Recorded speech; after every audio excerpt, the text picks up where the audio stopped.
பொதுவா நமக்கு வந்து இன்ஸ்டன்ட் ஃபார்ம் நம்ம யூஸ் பண்ணுவோம் மெட்டா ஆட்ஸில். அப்படி யூஸ் பண்ணும்போது என்ன ஆகும்னா, லீட்ஸ் எல்லாம் கரெக்ட்டா வந்து இன்ஸ்டன்ட் ஃபார்ம்ல வந்து உட்காந்துரும். இத வந்து நம்ம என்ன பண்ணலாம்னா, நேட்டிவாவே நம்ம வந்து Facebookலேருந்து கூகுள் ஷீட்டுக்கு நம்ம வந்து ட்ரான்ஸ்ஃபர் பண்ண முடியும்.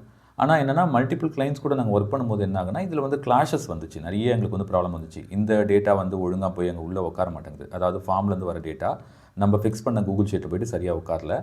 அப்போ நாங்க என்ன பண்ணோம்னு சொன்னாக்கா, make.com அப்படின்னு சொல்லிட்டு ஒரு டூல் ஒண்ணு இருக்கு. அது வந்து முன்னாடி அதோட பேர் வேறையா இருந்தது. இப்போ வந்து பேர் மாத்திருக்காங்க ரீசென்ட் டைம்ஸ்ல. Make MAKE.com. இந்த மேக்.காம்ல வந்து பார்த்தீங்கன்னா, நெறைய ஆட்டோமேஷன் டூல்ஸ் வந்து அதாவது நெறைய ஆட்டோமேஷன்ஸ் வந்து பார்த்தீங்கன்னா, ஃப்ரீயாவே இருக்கும். சர்டைன் லிமிட் வரைக்கும் ஃப்ரீயாவே இருக்கும்.